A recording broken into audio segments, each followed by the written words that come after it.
여러분 안녕하십니까? 우리 역사를 시작하겠습니다. 오늘의 주제는 누가 한국인인가 인데요. 썸네일에서는 이웃과 친할 수 있는 능력으로 헤드라인을 정해봤습니다. 보통 민족이란 같은 혈통과 언어, 문화, 그리고 역사를 바탕으로 같은 지역에 살면서 강한 연대감이 있는 사람들의 정치적 공동체다 라고 규정을 하기도 합니다. 민족을 구성하는 요소들이 들어가 있는 정의라고 할 수 있겠습니다. 국가 정체성에 대해서 생각해 보겠습니다. 영국, 미국, 불란서 등은 그들이 추구하는 세계관, 국가의 가치를 중심으로 정체성을 생각합니다. 그래서 영국은 자유를 누리는 풍요로운 영국인, 존 불로 상징이 됩니다. 그리고 대영제국의 영광 구현이라는 브리타니아로 영국이 대표될 수 있겠습니다. 미국인은 미국의 건국자들의 역사와 가치를 수용하는 것으로 미국인이 되겠습니다. 프랑스인은 마리안느, 프랑스 대혁명의 가치를 상징하고 있습니다. 유대인은 그들의 강한 종교성으로 특징 지어지는데요. 아브라함과 이삭과 야곱의 자손이다. 그들의 12지파로 대표되게 되겠습니다. 이들은 다윗과 솔로몬의 영광 위에 가나안 땅에서 성전 중심으로 신앙생활을 했는데 그때까지는 성문화된 토라가 모세 오경밖에 없었다고 합니다. 그런데 바벨론 포로로 끌려간 이후에 그리고 성전도 파괴되고 그래서 포로에서 돌아온 학사 에스라 등을 중심으로 성전을 중심으로 한 신앙보다는 나라를 잃을 수도 있기 때문에 성전이 파괴될 수도 있기 때문에 회당 중심의 신앙생활로 그 제도를 변경하게 됩니다. 그리고 그때까지 구전으로 전해져 오던 미시나를 모세 오경과 합하여 토라를 성문으로 정립하기 시작합니다. 이 토라는 이후 1000년에 걸쳐서 완성이 되었다고 합니다. 모두 12,000여 페이지가 넘는 빽빽한 글씨로 되어 있어서 한 사람이 일생 동안 읽을 수 없는 정도의 많은 분량이라고 합니다. 이들은 토라를 중심으로 공동체의 정체성을 유지해 가고 있고요. 또한 전승을 중요시한다고 합니다. 유대인의 특질이 무엇인가? 그것은 전승에 대한 남다른 이해다라고 말하기도 합니다. 그래서 말하기 좋아하고 토론하기 좋아하고 논쟁하기 좋아하는 유대인들이 격렬하게 싸우다가도 이것은 조상들의 유전이다. That's the tradition 하면 끝이라고 합니다. 그만큼 전통을 중요시한다는 말이 되겠습니다.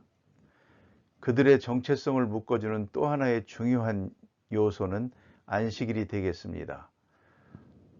그들은 안식일을 철저하게 지킨다고 합니다. 그래서 유대인이 안식일을 지켰느냐 아니면 안식일이 유대인을 지켰느냐라고 묻기도 한다고 합니다. 그들은 대답합니다. 안식일이 유대인을 지켰다라고요. 유대인은 피부 색깔이라든지 언어라든지 모든 것이 너무도 다양합니다. 그래서 오늘날 유대인 하면 유대교를 믿는 사람으로 간단하게 정리를 한다고 합니다. 그리고 그들은 그들의 공동체 안에 들어가게 되면 나의 자녀이냐 이웃의 자녀이냐를 구분하지 않고 모두가 다 형제 자매로 자녀로 똑같이 대한다고 합니다. 중국인입니다. 염황 자손이라고 하죠. 요즘에 와서는 염황치 자손이라고도 합니다. 이들은 중화 사상으로 대표되고 그들의 자긍심의 근원이 되겠습니다.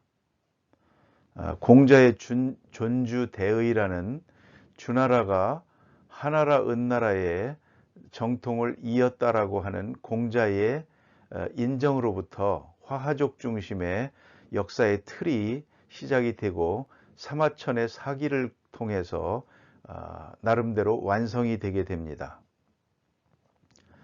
그 다음부터의 역사는 이 운동장 안에서 누가 우승했느냐, 뭐 그런 문제가 되겠죠. 북방민족들이 대부분 우승을 했습니다. 오늘날의 중국인들은 관시를 통해서 이웃과 친할 수 있는 능력을 유지하고 있습니다.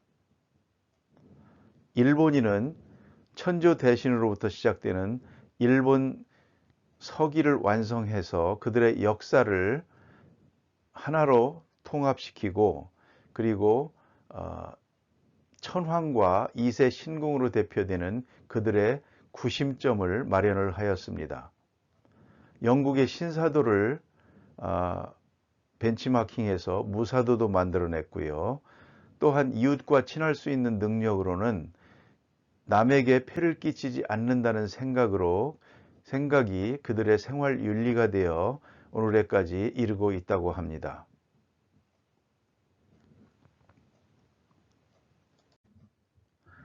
그렇다면 한국인은요, 한마디로 뭐라고 정의할 수 있겠습니까? 자긍심의 근거가 한마디로 뭐라고 할 수 있겠습니까?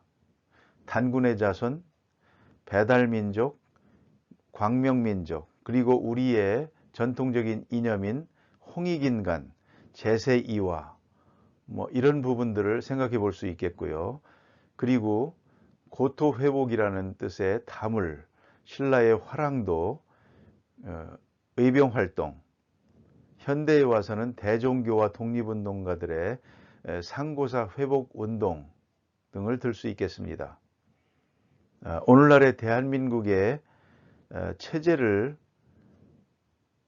완성하는 데 있어서 저는 세 가지를 봅니다. 박영효의 개화건백서와 갑오개혁, 그리고 임시정부 조소왕의 삼균주의, 그리고 이승만의 독립정신에 나타나 있는 대한민국의 체제, 미국식 자유민주주의와 기독교식 국가, 그것이라고 생각을 합니다. 누가 한국인인가? 문명의 종주 배달민족. 한 문장으로 그렇게 저는 정리를 하고 싶습니다. 아직 이것이 문명의 종주 하면 배달민족, 배달민족 하면 문명의 종주, 뭐 이렇게까지 인식되고 있지는 못합니다만, 예를 들어 중국의 중화민족 하면 분명해지죠. 일본, 뭐 천황 분명해지고요. 그 다음에 영미식의 영미불, 뭐 이런 계통은 그들의 가치관 분명합니다. 유대인도 너무도 특별히 그들의 정체성이 분명합니다. 우리는 아직 이 정체성이 확립되어 있지 않다고 저는 보고 있습니다. 그렇다면 우리를 하나로 묶을 수 있는 것이 무엇일까요? 통합의 키워드가 아직은 약합니다. 우리에게는 국가적 가치도 종교도 천황도 우리를 하나로 묶는 요소가 되지 못하고 있습니다. 사상도 역사도 통일되어 있지 않고 약합니다.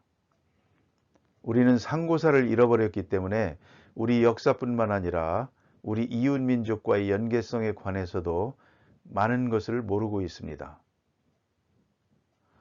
또 말해도 믿지 않으려고 합니다.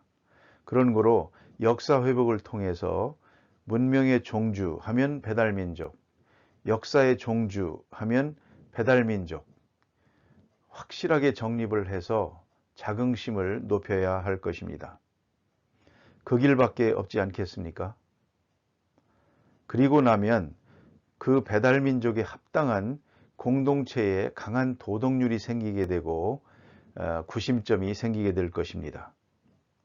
우리 역사를 보면 왜 우리가 당나라를 이간질시켜서 멸망시키지 못하고 당나라가 고구려를 이간질시켜서 멸망시키는 것입니까? 지금 우리는 정치가 어떻습니까? 이간질 하겠습니까? 당하겠습니까? 개인적으로 볼 때 이해관계가 없는 먼 이웃과 친한 것보다 이해관계가 있는 가까운 친척, 이웃과 친한 것이 더 귀한 능력일 것입니다. 현재는 한미동맹에 의해 안보가 유지되기 때문에 이러한 문제점들이 밖으로 드러나지 않지만 앞으로 한반도에서 미국이 떠난다면 우리는 자력으로 이웃 중국과 일본과 경쟁하며 살아야 할 것입니다. 그때는 우리의 구심점 없음과 가까운 이웃과 친하지 못하는 약점이 문제가 될 것입니다. 우리 역사와 함께 가까운 이웃과 친할 수 있는 능력에 대해서 깊이 생각해 봐야 할 것입니다.